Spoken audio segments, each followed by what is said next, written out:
Hello everyone, this is टोली पांडे। हम PYQ के English pedagogy की सीरीज कर रहे हैं, जिसमें कि ये हमारी नेक्स्ट पीवाईक्यू की सीरीज है। नेक्स्ट पीवाईक्यू की series of English pedagogy for CTET. Start करते हैं। क्वेश्चन नंबर 1 है, a teacher divides the class into small groups and ask them to discuss and present their views on safe environment. Students are free to plan and present their choice and creativity. The teacher is facilitating them as when required. Which approach या method is followed in the class? एक teacher ने क्या किया, class को छोटे छोटे groups में बांट दिया। उसके बाद उनसे कहा कि सेव इन्वायरमेंट इस टॉपिक पर अपने जो व्यूज हैं उनको प्रेजेंट करो और उनको डिस्कस करो एक दूसरे से। स्टूडेंट्स को इस बात के लिए फ्री कर दिया गया कि वो अपनी चॉइस और अपनी क्रिएटिविटी के अकॉर्डिंग जो भी उनके व्यूज हैं उनको प्रेजेंट कर सकते हैं। और टीचर क्या कर रही है, उनको बस केवल फैसिलिटेट कर रही है जब भी उनकी जरूरत पड़ रही है। तो ये किस तरीके का अप्रोच या किस तरीके का मेथड है जो क्लास में टीचर अप्लाई कर रही है? नेचुरल अप्रोच या फिर डिडक्टिव अप्रोच या फिर कंस्ट्रक्टिविस्ट अप्रोच या फिर स्ट्रक्चरल अप्रोच। तो ये कैसी अप्रोच है, कैसा मेथड है जिसमें कि बच्चों को फ्री कर दिया गया, उनको अपनी क्रिएटिविटी के अकॉर्डिंग अपने व्यूज को प्रेजेंट करने के लिए। तो ये किस तरीके की क्लास में किस तरीके का अप्रोच होता है? ये होता है कंस्ट्रक्टिविस्ट अप्रोच, जिसमें बच्चे फ्री होते हैं अपने व्यूज को एक्सप्रेस करने के लिए, उनको अपनी क्रिएटिविटी बढ़ाने के लिए अपने हिसाब से सोचने, और किसी कोई एक टॉपिक दे दिया जाता है उस टॉपिक पर अपने हिसाब से चॉइस करना, अपने हिसाब से क्रिएट करना, इन सब चीजों की उनको छूट दे दी जाती है। और टीचर की बस जब जरूरत पड़ती है तब टीचर अपना हेल्प करके उनको फैसिलिटेट कर देती है। तो फिर ये किस तरीके की अप्रोच हुई? ये हुई कंस्ट्रक्टिविस्ट अप्रोच। तो क्वेश्चन नंबर 1 का राइट ऑप्शन क्या हो जाएगा? Option number 3। क्वेश्चन नंबर 2 है हमारा, अ teacher of class 4th brought some interesting books and distributed them among the students. Then she said, today let's have fun and read these books for our pleasure. This reading is called। Class 4th की एक teacher है जो अपने साथ कुछ interesting books लेकर के आई है। उन बुक्स को वो क्या करती है, अपने बच्चों में डिस्ट्रीब्यूट कर देती है, बांट देती है, और उनसे कहती है कि आज हम क्या करते हैं, मस्ती करेंगे, फन करेंगे और इन बुक्स को पढ़ेंगे। किस चीज के लिए? हमारे प्लेजर के लिए, हमारी खुशी के लिए। तो इस तरह की रीडिंग क्या कहलाएगी? इंटेंसिव रीडिंग या फिर एक्सटेंसिव रीडिंग या फिर प्री रीडिंग या फिर पोस्ट रीडिंग। इसको कहते हैं एक्सटेंसिव रीडिंग। जब फैक्ट्स या प्रिंसिपल से हट करके एक्स्ट्रा रीडिंग की जाती है बच्चों के द्वारा उनके फन के लिए और प्लेजर के लिए। तो ऐसी रीडिंग को क्या बोलते हैं? ऐसी रीडिंग को एक्सटेंसिव रीडिंग बोलते हैं। तो क्वेश्चन नंबर 2 का राइट ऑप्शन क्या हो जाएगा? Option number 2। क्वेश्चन नंबर 3 है हमारा, अ 2.5 year old child picks up his sibling's book and looking at the pictures tells a story. The child is emergent reader या फिर emergent story writer या फिर emergent writer या फिर emergent student। तो ये जो 2.5 साल का बच्चा है वो किस चीज के अंदर आएगा? वो होगा एमरजेंट रीडर। क्या कर रहा है, उसने अपने सिबलिंग्स की, अपने भाई बहन की बुक उठा ली, बुक उठा करके वो पिक्चर्स देखता है, पिक्चर्स देखने के बाद अपने हिसाब से स्टोरी बताता है। तो बच्चा क्या कर रहा है, किस तरीके का रीडर हुआ? राइटर हुआ, स्टूडेंट हुआ, एमरजेंट रीडर हुआ। जो इस स्टेज के बच्चे होते हैं उनमें फोनेटिक्स या फिर फोनेटिकल अप्रोच,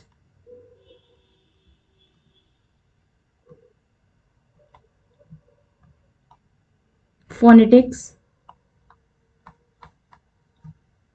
और अल्फाबेट,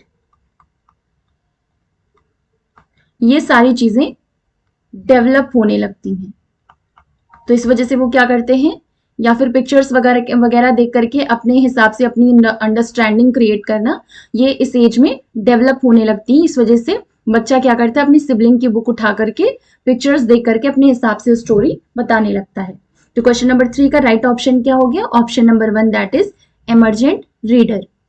क्वेश्चन नंबर 4 है हमारा, अ teacher of class 3rd finds that some students understand the concept more clearly when she explains them orally, तो their learning style is, मतलब कि क्लास 3rd के टीचर है, उसने देखा कि कुछ बच्चे ऐसे हैं जो कि जब वो किसी भी चीज को ओरली एक्सप्लेन करती है, बोल करके एक्सप्लेन करती है, तब भी कुछ बच्चे ऐसे हैं जो कि कॉन्सेप्ट को आसानी से समझ जाते हैं। तो इस तरीके की लर्निंग स्टाइल को क्या कहेंगे? काइनेस्थेटिक या फिर एस्थेटिक या फिर ऑडिटरी या फिर विजुअल।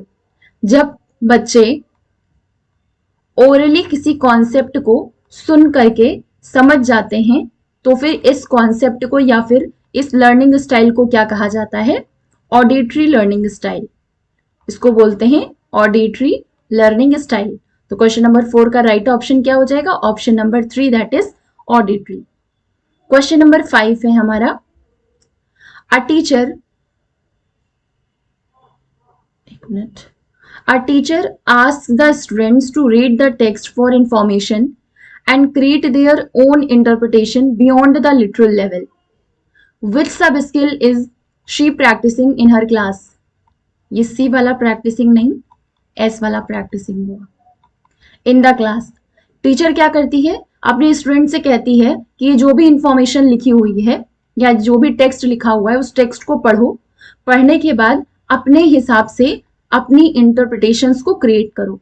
तो ये जो सब स्किल है वो कौन सी सब स्किल है जो टीचर बच्चों में डेवलप करना चाहती है? इन्फेरिंग या फिर समराइजिंग या फिर पैराफ्रेजिंग या फिर प्रिडिक्टिंग। तो ये होगा इन्फेरिंग। जब कोई भी टेक्स्ट,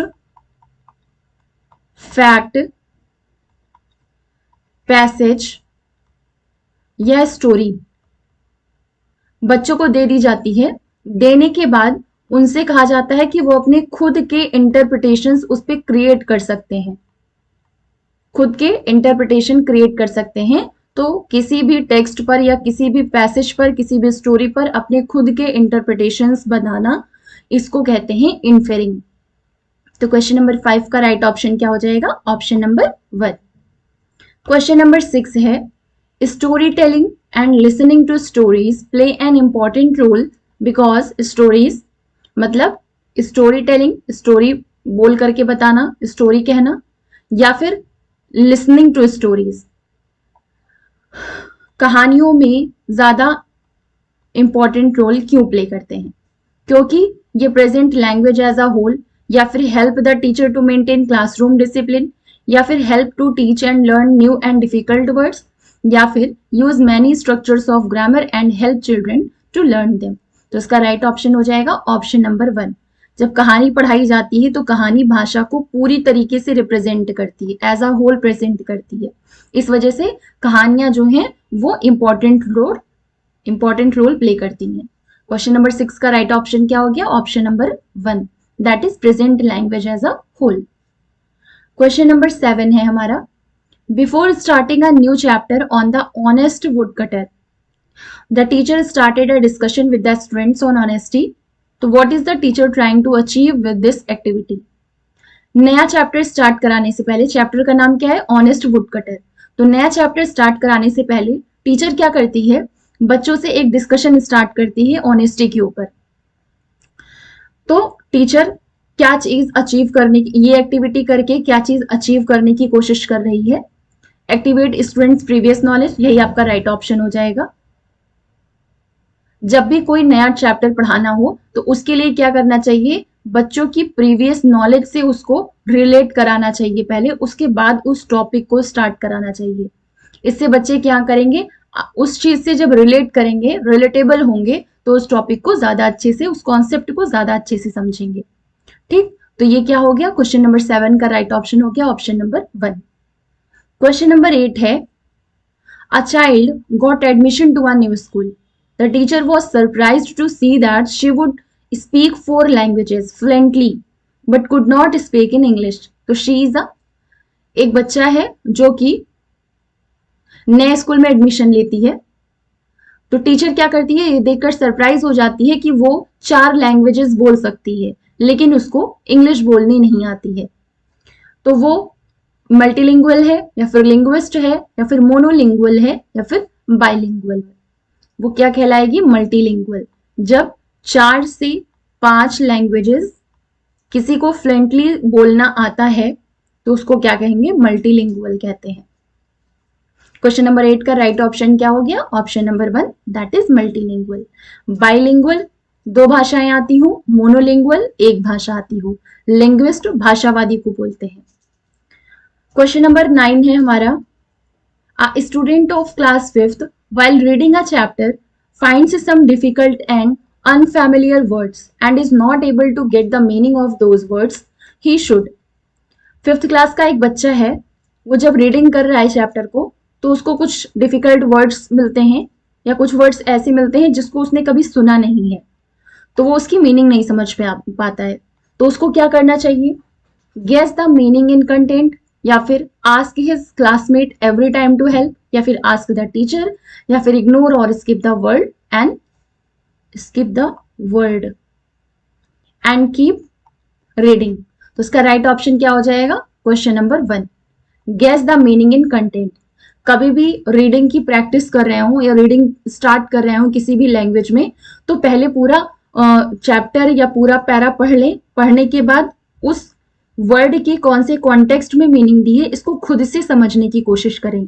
इससे क्या होता है कि वो जिस लैंग्वेज की हम प्रिपरेशन करें या जिस लैंग्वेज को सीखने के लिए रीडिंग कर रहे हैं वो लैंग्वेज हमारी स्ट्रांग होती है, उसके जो वर्ड्स होते हैं, वर्ड मीनिंग, वोकैबुलरी, ये सारी चीजें बहुत अच्छे से डेवलप हो जाती हैं। ठीक है, तो फिर उसको क्या करना चाहिए? उस कंटेंट में खुद उसकी मीनिंग को गेस करना चाहिए। तो क्वेश्चन नंबर 9 का राइट ऑप्शन ऑप्शन नंबर 1 हो जाएगा। क्वेश्चन नंबर 10 क्या है? A teacher of class 5th wishes to teach a complex language structure from the syllabus, she should. मतलब क्लास 5th की एक टीचर है, वो क्या चाहती है? कॉम्प्लेक्स लैंग्वेज स्ट्रक्चर बच्चों को पढ़ाना चाहती है जो कि सिलेबस में है, तो उसको क्या करना चाहिए? Focus on listening speaking practice instead of teaching grammar, ये लेजीनेस है, या फिर ये टीचर की एक क्वालिटी नहीं है कि वो किसी भी टॉपिक को स्किप कर दे, तो ये गलत हो गया। Use a grammar game with a focus on this complex structure, या फिर ask students to memorize the rules. Class 5th के बच्चे इतने बड़े नहीं होते हैं कि वो सारे रूल्स को मेमोराइज कर सके, या फिर note teach the complex structure and avoid it. क्या करना चाहिए उसको? कॉम्प्लेक्स स्ट्रक्चर को पढ़ाने की जगह पे उसको अवॉइड कर देना चाहिए, तो ये भी गलत ऑप्शन है। क्या करना चाहिए? ग्रामर गेम यूज करना चाहिए जिससे कि बच्चे कॉम्प्लेक्स स्ट्रक्चर पर फोकस कर सकें। ग्रामर गेम खेलने से क्या होगा? ग्रामर गेम यूज करने से क्या होगा? बच्चे धीरे धीरे कॉम्प्लेक्स स्ट्रक्चर्स अपने आप ही सीखते चले जाएंगे। तो क्वेश्चन नंबर 10 का राइट ऑप्शन क्या हो गया? Option number 2। क्वेश्चन नंबर 11 है, as per Noam Chomsky's theory the rule of language acquisition device helps children to. मतलब नोम चॉम्स्की की थ्योरी के अकॉर्डिंग जो लैंग्वेज एक्विजिशन डिवाइस का रूल है वो बच्चों की किस चीज में हेल्प करता है? टू जनरेट ग्रामर रूल्स, या फिर to imitate the language spoken by adults, adults जो भाषा बोल रहे हैं उसको उसका अनुकरण करने में मदद करता है, या फिर सेकेंड लैंग्वेज को आसानी से सीखने में मदद करता है, या फिर communicate actively in second language. इससे क्या होता है? बच्चे सेकेंड लैंग्वेज में आसानी से या फिर एक्टिवली बातचीत कर पाते हैं। तो ये तीनों ही ऑप्शन गलत है। ऑप्शन जो सही होगा वो होगा option number 1। Language acquisition device बच्चे की किस चीज में हेल्प करता है? ग्रामर रूल्स को जनरेट करने में हेल्प करता है। तो क्वेश्चन नंबर 11 का राइट ऑप्शन हो गया ऑप्शन नंबर 1। क्वेश्चन नंबर 12 है हमारा, which of the following statement is correct? As a teacher you would like to give a list of English words on the very first day. पहले ही दिन जाकर के English के जो वर्ड्स हैं टीचर को उठा करके बच्चों को दे देना चाहिए उन वर्ड्स की लिस्ट। या फिर children come to school with a treasure of experience and their mother tongue acts like a resource in learning English. या फिर childrens first language is a hurdle in learning English, मतलब English सीखने में जो उनकी पहली भाषा है वो रुकावट बनेगी। या फिर it is difficult to teach English as they use their first language in every aspect and ignore English. तो ये सभी गलत है, फोर्थ भी गलत, थर्ड भी गलत, फर्स्ट भी गलत। राइट ऑप्शन क्या हो जाएगा? Option number 2। चिल्ड्रन क्या है? बच्चे जो हैं क्या करते हैं? अनुभवों का खजाना होते हैं, ट्रेजर ऑफ एक्सपीरियंस होते हैं, और उसी के साथ स्कूल आते हैं और उनकी जो मदर टंग है वो इंग्लिश सीखने में एक रिसोर्स की तरह काम करेगी। तो क्वेश्चन नंबर 12 का राइट ऑप्शन क्या हो गया? Option number 2। क्वेश्चन नंबर 13 है the study of how words combine to form phrases, phrases combine to form clauses and clauses join to make sentences. क्या है? वर्ड्स मिलकर के फ्रेज बन रहे हैं, फ्रेजेस मिलकर के क्लॉजेस बन रहे हैं और क्लॉजेस मिलकर के सेंटेंसेस बन रहे हैं। तो इसको क्या बोलते हैं? इसको बोलते हैं सिंटेक्स। अगर इसको हम इन शॉर्ट बोलें तो क्या बोलेंगे? Study of rules of grammar, इसी को सिंटेक्स कहते हैं।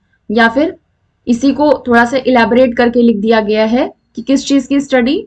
वर्ड्स कैसे कंबाइन होके फ्रेज बनते हैं, फ्रेज कैसे कंबाइन होके क्लॉज बनते हैं, क्लॉज कैसे कंबाइन होकर के सेंटेंसेस बनते हैं। इसके अध्ययन को या फिर इसकी स्टडी को क्या कहा जाता है? इसको सिंटेक्स कहते हैं। तो क्वेश्चन नंबर 13 का राइट ऑप्शन क्या हो जाएगा? Option number 4। क्वेश्चन नंबर 14 है हमारा इंग्लिश लैंग्वेज हैज कितने कॉन्सोनेंट साउंड्स? 23, 24, 21 या 22? 21 कॉन्सोनेंट्स होते हैं, ना कि कॉन्सोनेंट साउंड्स। 24 कॉन्सोनेंट साउंड्स होते हैं।